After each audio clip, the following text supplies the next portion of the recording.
Yang kelima mungkin Bobi Rejelike.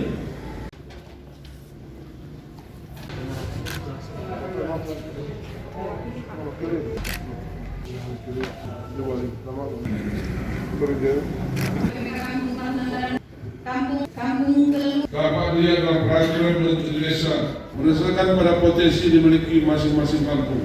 Mungkin camat, kan dimanapun saudara berjalan dengan adanya kendaraan ini, saudara, mungkin berarti harus meningkatkan pelayanan di mungkin ke masyarakat.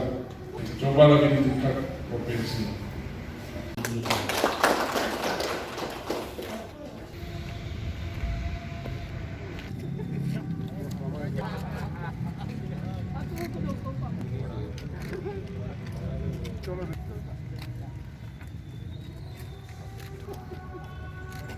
Mata di sini juga.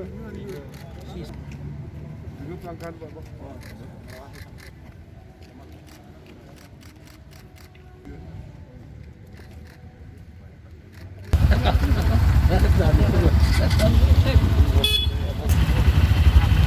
Oke.